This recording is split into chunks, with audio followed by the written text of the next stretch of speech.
Hey guys, how are all of you doing? I hope everyone is having a wonderful day today. Today I wanted to make a Q&A video answering some of your guys' questions that I've found. I know I haven't done a Q&A for a while and I've been really busy with school lately. I only have, I believe, 2 or 3 weeks left of school. That is awesome, but it's also the busiest time because of finals and turning in papers that are due at the end of the semester. I've been really busy lately, like I said, but I have some free time right now just to record a Q&A video, and I know that's been requested. I picked out a couple comments that really stood out to me that I feel like I haven't answered or talked about before. With that being said, let's get right into it.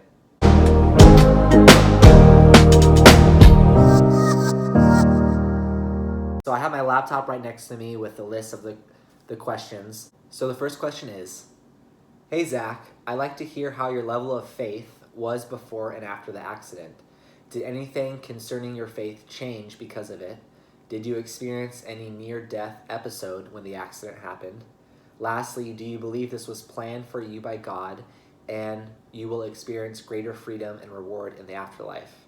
It feels as if it would be hard to maintain any faith after such a devastating accident, but it's amazing to see you keep a positive and uplifting attitude.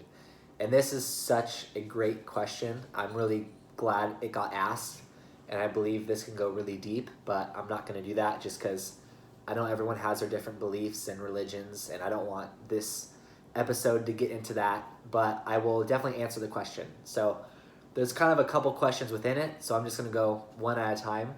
The first one is, how was my level of faith before and after my accident? So I grew up in a Christian family.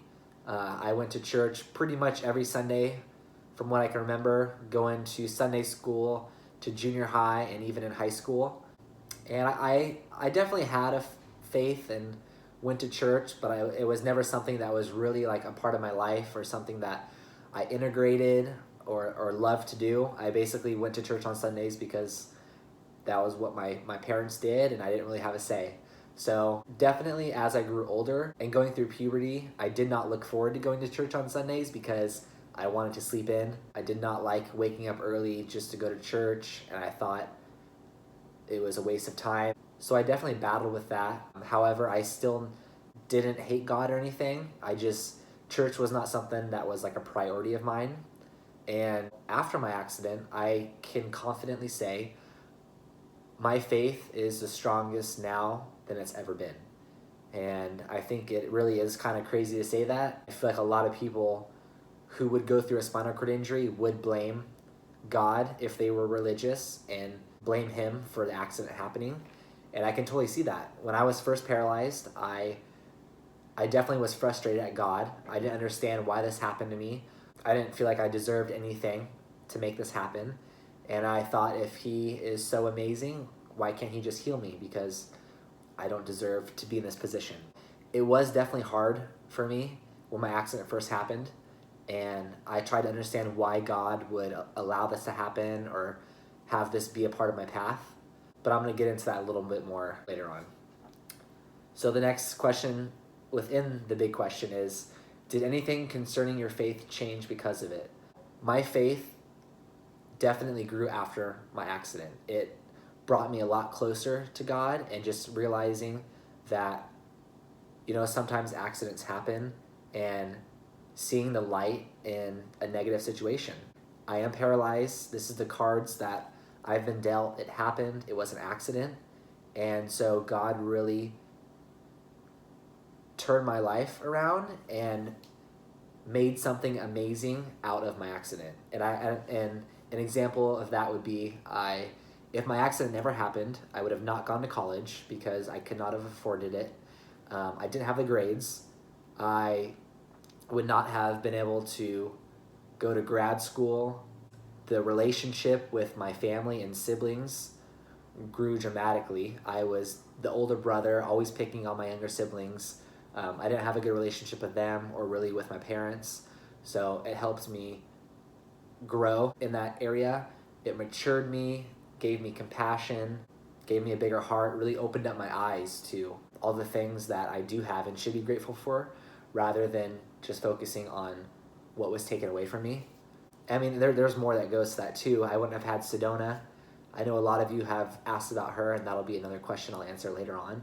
I wouldn't have met my amazing girlfriend, Bree, and so there's many things that have been positive experiences because of my accident. The next one was, did you experience any near-death episode when the accident happened? And the answer to that is no. I basically, for those of you who do know about my accident, I was just laying face down in the water after I dove into the wave and hit. I was still fully conscious. I did not pass out or anything. My whole body went numb and kind of fell asleep. So I was just floating face down in the water, basically waiting to drown because there was nothing I could do. I couldn't even turn my head to take a breath.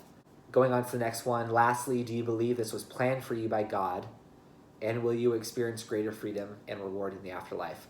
So that kind of goes back to what I talked about earlier. I don't believe this was God's plan because God is just about love and goodness. And I don't think he would ever plan this for someone. I think this was just an accident. And that's one of the things I did struggle with. And I was like, I don't get why God would do this. And then I accepted, okay, this was God's plan for me. But even then, that sounded weird. I don't believe this was God's plan. I just think he's able to turn a really bad situation into something positive, which is what he's done for me. And so from that point, I am just going to continue doing what I can and just live my life as positively as I can with God by my side, because he's provided for me so much since my accident. And I'm extremely grateful because I would not have been able to hold myself how I do if I did not have a lot of the things that he provided for me, and just the support with my family, now my girlfriend, and just even strangers. Do I believe I will experience greater freedom and reward in the afterlife? So I do believe in heaven and hell, and I believe that when I do go to heaven, I will have a new body, and I will be able to run around and do all the things that were taken away from me on earth. So going on to the next question, and I know a lot of you have been asking about Sedona. This question was, what are some of the things that Sedona can do for you that you can't do anymore? And I've been getting this question a lot, and I just want to say the biggest thing that Sedona really and truly does for me that affects me is just being my personal companion. I love just being with her. I feel more happy when she's next to me. When I go out on campus to school, she is a great icebreaker. Just being in a wheelchair, there are many times where I'll have random people come up to me and be like, can I pet your dog? And then I'll just start a conversation with that person. And she is really just a good icebreaker and a conversation starter and a companion for me. Those would be definitely the top things that she does for me. Physically wise, the biggest thing that she can do for me is if I'm completely by myself and I drop my wallet or my phone on the ground, she can pick it up for me and put it back in my lap. But I only do that if it's just us, because she slobbers on my phone. If I'm out in public or on campus at school and I drop my phone, I'll ask a stranger to pick it up for me. I really don't mind. And I found whenever I ask people for help, I've never had someone say no. And that was something that was really hard for me when my accident happened, because I was such an independent person before, and then having to rely on people for a lot of help, I didn't like asking for help. But that was something I just had to get over, because sometimes there are things that I do need help with that I really can't do. So I've come to accept that, and I am okay with asking people for help if I need it. Sedona is also here with me right now. I'll have her say hi really quick. Sedona, come here. Sedona, up. Up. There she is. Stay. So she's with me right now. Oh, she doesn't like to stay, I guess. But she's still with me a lot of the time. I am babysitting her at my apartment. She usually stays at my parents' house because a backyard and grass and a park. And I can tell she's really bored when she stays here all the time. I definitely still have her. She still does things for me. I know she's not in as many videos anymore, but she's still here. Sedona, up. Oh, okay. Anyways, can I have a kiss? Kiss? Kiss? No? Okay. So moving on to the next question. How did you feel exactly when you got injured? So this one is pretty broad and vague. I would say I didn't know the severity of my accident when it happened. I thought, this is serious, but I'll be up again and walking around in a month or two. And then when a month or two went by and I wasn't any better, Then I told myself, okay, 6 months. In 6 months, I'll be better than a year. I kind of slowly accepted that this was a permanent thing. It didn't all hit me at once, which I think is a good thing because I don't know how I would have handled it. I slowly just accepted it over time, and then as time went on, I realized, okay, this is my new situation. What am I gonna do to continue moving forward, or what do I have to do to just continue living my life and just moving on from it and dealing with it? I never heard about a spinal cord injury, didn't really know a whole lot about what it was and what it involved and how serious it was. All right, and next question, this will be my last one because I know this is gonna be kind of a longer video. The question is, are you left-handed, right-handed, or ambidextrous?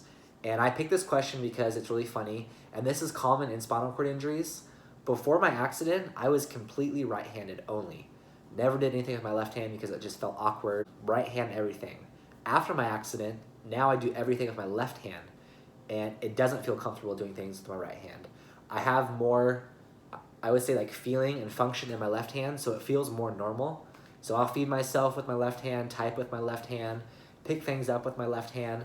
I'm not ambidextrous, but I thought that question was really funny because some of my other friends that have spinal cord injuries did switch the dominant hand they used before their accident to the other hand. I think I'll do actually one more question. So the next question would be, talk about the preparation and precautions you take in order to be outside for a length of time.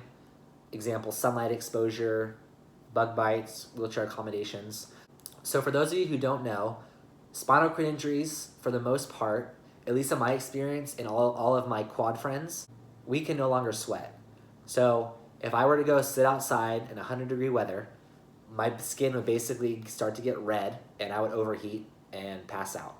The signals in my brain can no longer tell my body to sweat when I overheat. So usually when it's summertime or if I go to the river, I will bring a squirt bottle with me, or they make these special rags that stay cool that I can keep over my neck, or I'll stay in the water. I've only had one experience where I overheated, and that was years ago, and it has not happened since.